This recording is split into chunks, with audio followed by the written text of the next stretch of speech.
Capítulo 20 A Longa Travessia, por Carlitos Paes. Minha vida tem sido uma longa travessia, da morte para a vida. Quando falava sobre os Andes, nas palestras que ministrava e ministro em várias partes do mundo, sempre dedicava minha exposição, em primeiro lugar, aos meus amigos mais íntimos que morreram na cordilheira, Gustavo Nicolite e Diego Storm. Depois vinha minha avó, que eu tanto amava e de quem sentia tanta falta na montanha, também falecida, para então me referir a meu pai e a minha mãe, que lutaram, desafiando a lógica e a sensatez, buscando por mim até o último dia. Em seguida, era a vez de Nando e Roberto, esses dois malucos que tiveram peito para sair, arriscando a própria vida para salvar todos nós. À medida que avançava em minhas dedicatórias, ia me emocionando, sem saber se era por estar concluindo o relato ou por outro motivo, até que nesse momento chegava a hora de dedicar o que tinha acabado de dizer aos meus dois filhos, Carlos Diego e Maria Helena, pois eles representam a continuidade da vida iniciada na montanha, para encerrar dedicando-a de forma especial aos meus 3 netos, por serem o símbolo inquestionável de que a vida merece ser vivida.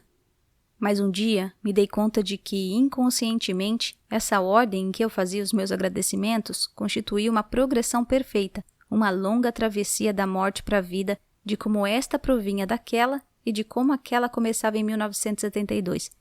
E isso é, para mim, o resumo de toda essa aventura, uma tragédia da qual a vida saiu vitoriosa.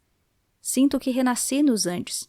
Não me refiro ao nascimento biológico, mas à formação de um jovem que caiu entre os picos nevados e que, cobrado pela realidade, foi amadurecendo aos trancos e barrancos. E essa outra pessoa que surgiu com o passar dos dias, que aprendeu o valor da vida, que entendeu como atuar em conjunto, que aprendeu a pensar além do próprio nariz, esse novo Carlitos Paes nasceu ali e incorporou-se em mim para sempre. Aquela experiência tão dura transformou-se numa catapulta que me lançou para outros horizontes, num grande salto da escuridão para a vida, e que, paradoxalmente, me levou a tropeçar várias vezes em minhas experiências posteriores. A própria história, sua narração, também percorreu sua travessia específica. No começo, as pessoas se interessavam pelo fato de que estávamos chegando da morte, procuravam cadáveres e encontravam 16 jovens em agonia, mas que ainda respiravam, o que não apenas surpreendeu, como assustou o mundo inteiro.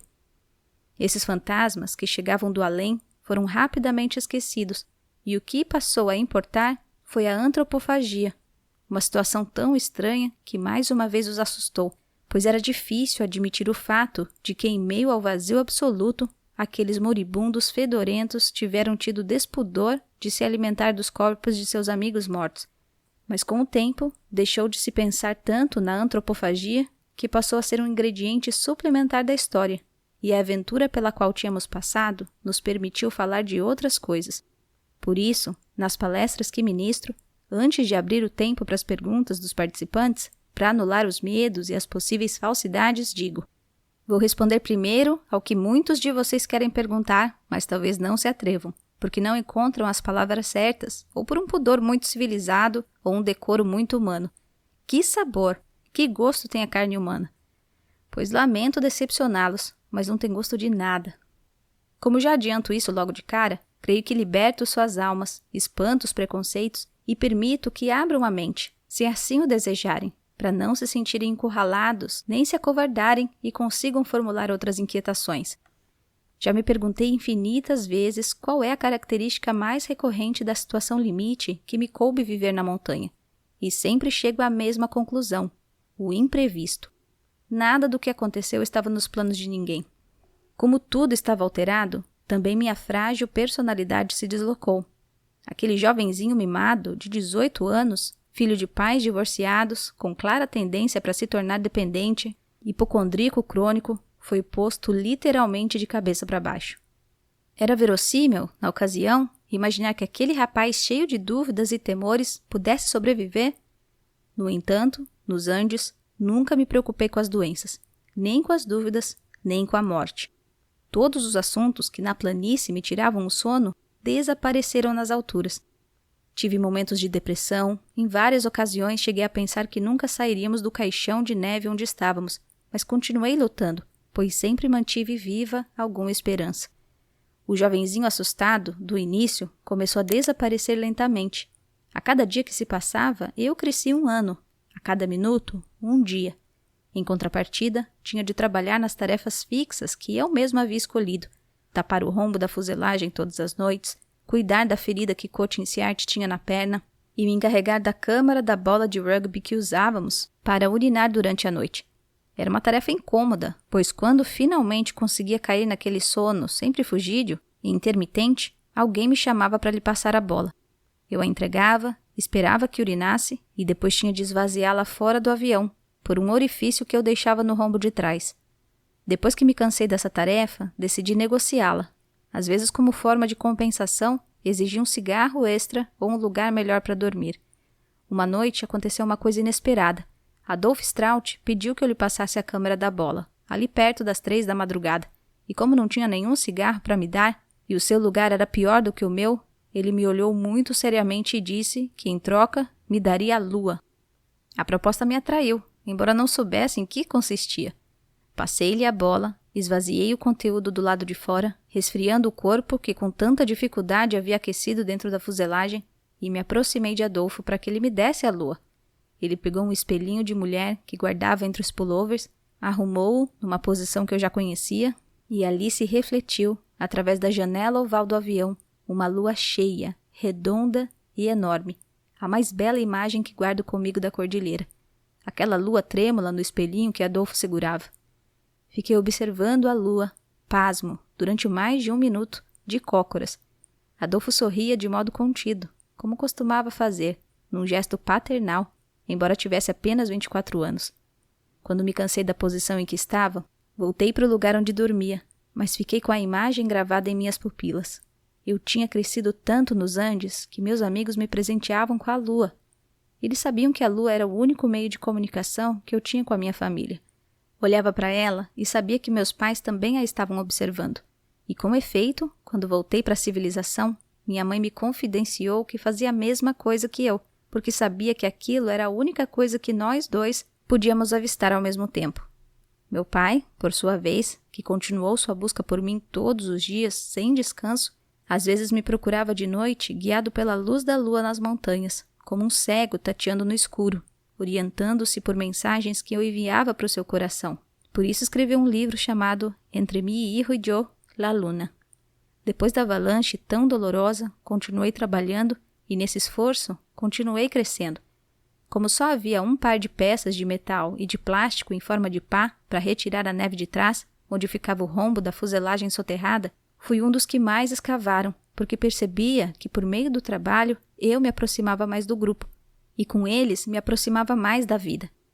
Aquele menino que não sabia fazer nada se transformava então em um indivíduo útil, e como era produtivo, mesmo sendo o menor do grupo, podia falar e minha voz começava a ser ouvida.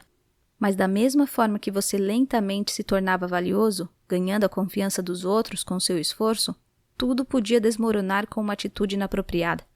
3 dias antes do resgate, me restavam só 3 cigarros, que eu guardava numa jaqueta leve que tinha sido do Basco Etchávaren. Como estávamos do lado de fora da fuselagem, pedi a Daniel Fernandes que me desse um cigarro dele, que eu devolveria um dos meus dali a alguns minutos assim que entrássemos no avião. Daniel não hesitou, me deu um cigarro e poucos minutos depois eu pedi mais um, que também devolveria, já que tinha 3 guardados no bolso da jaqueta. Passado algum tempo, quando entrei na fuselagem para pegar os cigarros e devolver a ele, procurei no bolso, mas meus últimos 3 cigarros não estavam mais lá. Meu desespero foi tanto que revirei a jaqueta do avesso várias vezes enquanto xingava, sem conseguir me convencer de que tinha me enganado. Ao final, tomei coragem, saí e contei a Daniel o que tinha acontecido. Ele não disse uma palavra, mas adivinhei, pelo seu olhar, que na visão dele eu tinha mentido, que tinha violado uma das normas mais sagradas da montanha, que tudo o que havia ganhado com meu esforço eu acabava de jogar pela janela num único lance. Chorando, retornei à fuselagem, me ajoelhei e procurei de modo exaustivo no lugar onde estava a jaqueta, até encontrar os 3 cigarros que estavam ocultos numa das dobras do piso destroçado. Exultante, saí novamente e devolvi para Daniel os 2 cigarros que ele tinha me adiantado. Adivinhei no seu rosto uma satisfação diferente. Não era por causa dos cigarros, mas sim porque a confiança voltara a se estabelecer entre nós. Obrigado, Carlitos, disse ele, apertando um dos meus ombros. Daniel estava tão ou mais contente que eu por me reintegrar ao seu círculo de confiança. Antes dos Andes, eu tomava 3 antidepressivos por dia. Quando voltei à vida civilizada, o que tinha vivenciado na cordilheira me serviu de pretexto para continuar tomando os psicofármacos. Fiquei internado 32 dias por causa dessa dependência. Tinha chegado a ponto de adicionar um antidepressivo na água para o mate. Muito tempo depois, em 1981, tornei-me um alcoólatra. Trata-se de um caminho lento e gradual, e por fim você percebe que está totalmente aprisionado, atado de pés e mãos e caindo num precipício para o qual ninguém o empurra a não ser você mesmo. Os Andes, de alguma forma, me respaldavam. Eu sentia que aquilo me permitia tudo, como se constituísse um passaporte para a impunidade. Em seguida, mais uma vez respaldado pela cordilheira, caí na dependência. As 4 cordilheiras que se interpuseram no meu caminho queriam acabar comigo, pois em todos os casos cheguei até o fundo do poço, conhecendo o trecho final do abismo. Talvez a minha cordilheira tenha começado muito antes, quando conheci pela primeira vez o que significa uma tristeza infinita, a separação de meus pais, a quem eu tanto amava juntos e que não conseguia amar separados. No meu caso, a sobrevivência ao acidente não se deu por ser um grande desportista. Ao contrário, nem porque fosse muito forte. Tampouco porque tinha grandes ideias ou uma personalidade muito madura. Eu não tinha nada de excepcional, nada de que pudesse hoje me vangloriar. Como poderia ter o descaramento de me atrever a mandar mensagens ou dar conselhos? Quem manda aqui é a história, na qual houve muito mais ações do que palavras, e eu sou apenas o transmissor, com o adicional de que quem me ouve sabe que se trata da verdade, pois eu estive lá. A única particularidade, se preferirem, é o fato de que, em vez de permitir que a desgraça me sepultasse, consegui transformá-la numa dádiva. Às vezes começo minhas palestras no exterior com um pequeno truque. Como ninguém me conhece, me sento na plateia, no fundo do auditório. O apresentador exibe algumas imagens do acidente e depois pergunta aos presentes como teriam reagido diante disso ou daquilo. De repente levanto a mão. Quando me passam a palavra, depois de 3 ou 4 intervenções do público, me levanto e anuncio que a minha resposta será um pouco mais longa. E enquanto caminho em direção ao palco, concluo a frase. Será mais longa porque eu estava lá. Às vezes sinto que trazemos o nosso destino estampado na testa. Convidei Rafael Echavarren, o basco, para atravessar a Cordilheira dos Andes porque ele passou um dia na escola agrária onde eu estudava. Até hoje, não consigo esquecer que se não tivesse ido me visitar naquele dia, Basco teria se salvado. Também convidei Monte Sabella pelo telefone, e mais uma vez o destino resolveu agir, mas nesse caso em sentido contrário, pois Monte sobreviveu. Eles nem eram da minha classe no Stella Maris Christian Brothers, mas sim amigos da época posterior ao colégio. Um 5º companheiro de classe, Tito Regules, foi com Roy, Diego Storm, Gustavo Nicoliti e eu, na noite anterior à nossa partida, ao cassino do Hotel Carrasco, em Montevidéu, para jogar $50 e levar mais ou menos dinheiro para a viagem. Tito bebeu mais do que todos e perdeu a hora na manhã seguinte. Não conseguiu pegar o avião, mas embarcou num voo regular e se salvou do acidente do Fairchild. Quando chegou a Santiago, onde não nos encontrou, Tito passou por uma inesperada comoção que o desequilibrou. Não conseguia se libertar de um pesado sentimento de culpa. E como se o destino quisesse cumprir aquilo que havia estabelecido, ele morreu 20 anos depois. Nossa aventura é composta por uma sucessão infindável de tolerâncias à adversidade. O que sempre esteve presente em nossa história foi o não. Quando, 4 dias depois da partida da última expedição, vimos um pontinho descendo em nossa direção. Fomos ao seu encontro convencidos de que os outros 2 tinham morrido. Ao chegarmos perto de Tintim Vicentim, esperamos mais uma decepção, pois isso era constante em nossa vida ali. Ele trazia a notícia de que tinham chegado ao topo da montanha e que, em vez de enxergarem um panorama alentador, com os verdes campos chilenos, que era a ilusão que todos alimentávamos, depararam com um panorama desolador, em que só se viam montanhas. Consideramos então que Nando e Roberto não tinham morrido, mas que se interpunha à nossa frente mais um dos tantos nãos que vinham pautando a nossa vida nos Andes. Porém, logo entendemos o significado da decisão que Nando e Roberto tinham tomado, de seguir em frente. Pediram que Vicentim deixasse com eles sua comida, assim como seu casaco, e o mandaram para baixo. Isso é o que eu chamo de atitude, porque eles poderiam também voltar para a fuselagem, onde, apesar de tudo, permanecíamos vivos, embora ao final todos acabaríamos mesmo morrendo de mãos dadas. Há outro dado que pode parecer menor para outros, mas não para mim. Eu sentia que os 2 expedicionários me levavam junto com eles naquele saco de dormir em que eu tanto trabalhara, em que tanto esmero tinha empregado, costurando-o com um carretel de fio de cobre que nós mesmos fizemos, e emendando-o com uma agulha que encontramos na pequena caixa de costura que a mãe de Nando havia trazido. Embora todos tenham participado, era eu quem coordenava a tarefa. Reunia da melhor forma possível aqueles pedaços irregulares e disformes, tomando um cuidado na costura como se estivesse apostando toda a minha vida naquilo, o que no fundo era pura verdade. No começo, os pontos ficaram espalhados demais e o saco se desmanchou quando o provamos, pois teria de abrigar 3 pessoas ali dentro. Então começamos tudo de novo. Eu fazia os pontos mais apertados e trabalhava com mais capricho ainda, para que quando o provássemos, enfiando-nos em 3 naquilo que já se constituía numa grande bolsa, ela não se descosturasse. Costurei e costurei, com a paciência típica de quem está habituado a fazer esse tipo de trabalho diariamente, embora fosse a primeira vez que eu fazia aquilo. Por fim, vi à minha frente, estendida na neve, a melhor obra que realizei em toda a minha vida. Rústica, resistente e feia. Minha pequena obra de arte. Para mim, o evento heróico de nossa história, pois muito se falou em heroísmo, em bravura, aconteceu no 60º dia, quando os 3 expedicionários partiram para a travessia final, no momento em que Nando, Roberto e Tintim se despediram. Depois de caminharem uns 20 passos, Nando, o mais pragmático de todos nós, retornou para onde eu estava e disse: Carlitos, quero dar um beijo na cruz do seu rosário. Eu a estendo para ele, que a beija, e depois me entrega o sapatinho vermelho do seu sobrinho, dizendo: Carlitos, prometo que vou voltar para formar o par, pois ele levava o outro consigo. E acrescenta: mas se eu não voltar para formar esse par, e vocês tiverem de se alimentar de minha mãe e de minha irmã, façam isso. Não apenas Nando Parrado tinha coragem de partir e enfrentar as montanhas mais incríveis do universo, arriscando a vida, como também autorizava nos alimentarmos do que ele tinha de mais venerável, a mãe e a irmã. Desde então, naqueles últimos dias, o tempo passava mais devagar. Sentia-se o peso das horas, dos minutos. Fiquei tanto tempo olhando o mostrador do meu relógio, observando a lentidão com que os ponteiros se moviam, que às vezes volto a olhar para ele para nunca esquecer o que aprendi nos Andes. A passagem do tempo só tem bilhete de ida. No 70º dia, eu estava abraçado a Coach e Ciarte, chorando dentro da fuselagem, porque o tempo dos expedicionários estava se esgotando, quando de repente surgiu alguma coisa em minha mente que me fez mudar drasticamente de atitude.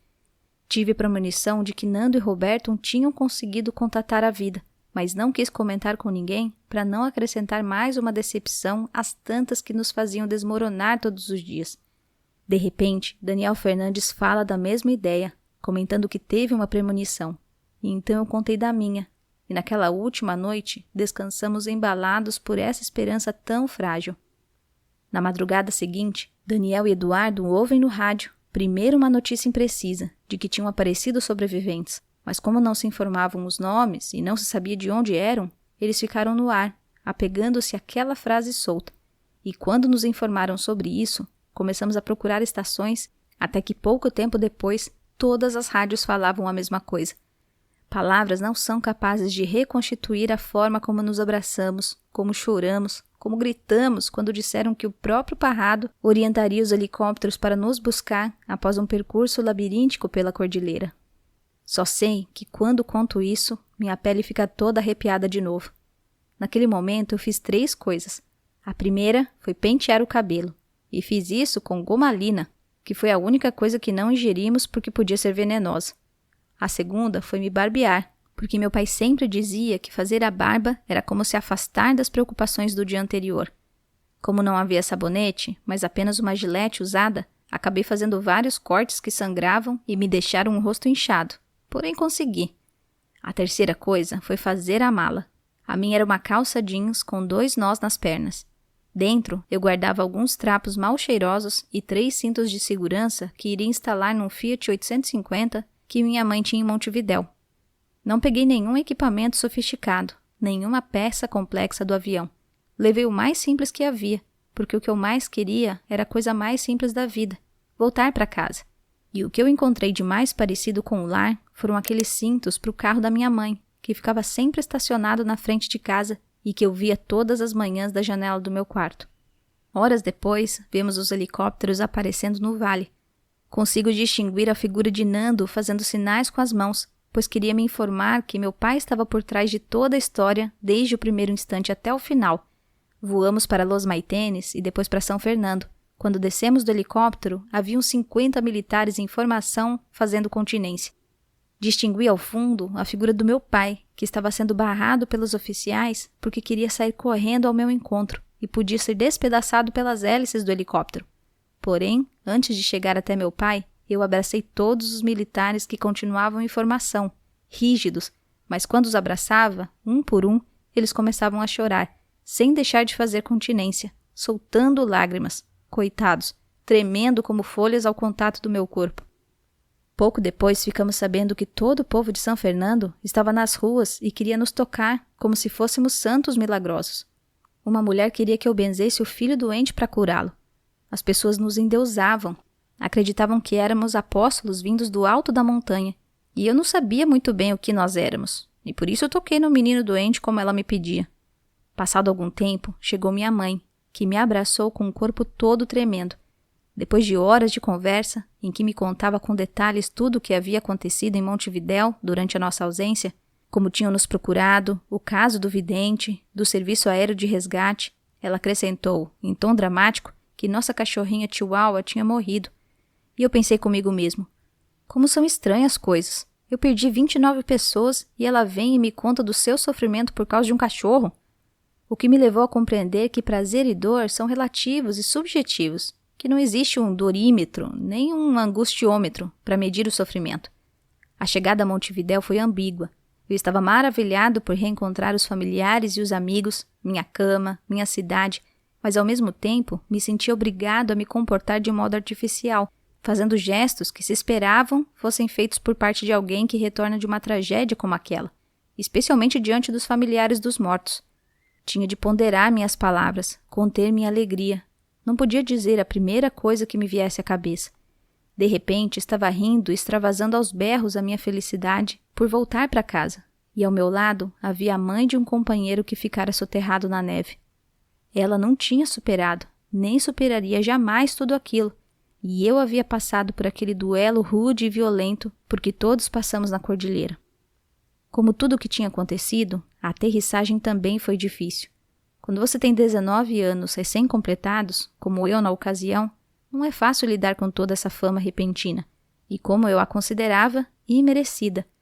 O reencontro com a civilização, a passagem por um caminho plano depois de ser enfrentado tantos obstáculos, tudo isso me levou a me embrenhar por trilhas equivocadas. Ao trabalhar minhas dependências, que eram o que me matava naquele momento, tive de trabalhar, também, os escolhos dos antes. E trabalhá-los significava observá-los em perspectiva, não extirpando-os, mas sim integrando-os ao meu passado, pois não dá para descartar algo que faz parte de você, como a cor dos seus olhos ou a expressão do seu sorriso. Quando se tem atrás de si uma história tão tortuosa e tão forte, é preciso saber como canalizá-la. Ao mesmo tempo, minha história na montanha está diretamente vinculada à história do meu pai, que em nenhum momento deixou de procurar por mim. Foi tamanha a sua tenacidade, tamanha a perseverança com que atuou, apesar de todos os reveses que ia sofrendo, a exemplo do que nós mesmos fazíamos, que ficou conhecido no Chile como o louco em busca de seu menino perdido. E não há maneira mais verdadeira e ilustrativa de chamá-lo, pois uma busca como essa não pode ser feita de forma racional e sensata, mas sim lidando com os meandros da loucura, por caminhos nunca antes transitados. Ele consultava cartógrafos, videntes, cientistas e parapsicólogos, porque o que mais precisava, além de pistas e equipamentos, era esperança. Esperança para seguir rastros que só ele e os outros loucos que o acompanhavam conseguiam enxergar, descobrindo pistas que apareciam num dia e desapareciam no dia seguinte, de tal maneira que criou uma auréola tão gigantesca em torno da busca que onde quer que aparecesse, a história de sua peregrinação chegava antes, e ele era então recebido como um ser extraordinário, porque era o louco em busca de seu menino perdido. Meu pai movia céu e terra nas montanhas, e minha mãe movia céu e terra no espaço intangível de suas orações. Ela em Montevidéu e nós com o rosário na fuselagem. Todos rezávamos a mesma oração. Salve Rainha, que falava incrivelmente do lugar onde nos encontrávamos. Salve Rainha, Mãe de Misericórdia, vida, doçura e esperança nossa. Salve. A vós bradamos, os degredados filhos de Eva. A vós suspiramos, gemendo e chorando neste vale de lágrimas. E o lugar onde estávamos se chamava, sem que soubéssemos, Vale delas Lágrimas, onde gemíamos e chorávamos. Há quem me acuse de usar uma tragédia para ganhar dinheiro, dando palestras e conferências, escrevendo um livro, aparecendo num filme. Nem eu, nem nenhum dos meus companheiros batalhamos para sair com vida dos Andes a fim de chegar a Hollywood e ser interpretado por John Malkovich. Não lutamos na cordilheira para ficar famosos, nem para ganhar dinheiro. Luta que, aliás, não podia nos garantir nada, embora o prêmio fosse poderoso, algo tão simples como voltar para nossas casas, para nossas famílias. As palestras e conferências que ministro sobre os Andes são sempre diferentes. A única coisa que se repete, pois não tenho como evitar, são os fatos, que sempre fazem minha voz falhar quando os relato, precisando de alguns segundos para me recompor, enquanto as pessoas permanecem em silêncio, com compaixão, talvez com expectativa. Minha voz falha quando saio da fuselagem para saudar a imagem de meu pai na neve, numa noite estrelada e sem brisa, dias depois da avalanche. A voz me falha quando na expedição final, Nando e Roberto pedem para Vicentim voltar à fuselagem, para que possam ter mais alimento, pois caminharão até a morte, por eles e por nós. Quando digo que eles carregavam o nosso peso nas costas, um dia eu mesmo me corrigi e passei a dizer que eles levavam o nosso peso em seus corações, e me falha a voz quando relato aquela situação tão singular que ocorreu com meu pai, quando eu puxava uma corda invisível de um lado dos Andes, no fundo de suas entranhas, e ele puxava pelo outro lado, como um louco perdido, sem mapa nem bússola, como um crucifixo numa mão e os signos dos zodíacos na outra. Os dois agarrados à mesma corda que sempre esteve a ponto de se romper, mas que afinal acabou por nos reunir. Encerro minhas palestras com a foto em que aparecemos juntos todos os sobreviventes, mais os filhos e os netos, porque é como dizer que aqui, apesar de toda a infelicidade, há mais vida do que naquele 12 de outubro, quando partimos para uma viagem em direção à morte. Essa é a foto que mostra que, embora tenha havido uma fatídica viagem de ida, tivemos depois a oportunidade de fazer a viagem de volta. E aqui estamos para dizer presente. Carlitos Paes nasceu em 1954. É técnico em agropecuária, formado pela Universidad del Trabajo del Uruguai. Durante 10 anos, trabalhou no campo, sendo depois publicitário e diretor de uma consultoria de comunicação, e hoje ministra palestras e conferências sobre os Andes. Publicou em 2003 o livro autobiográfico Después del Día 10.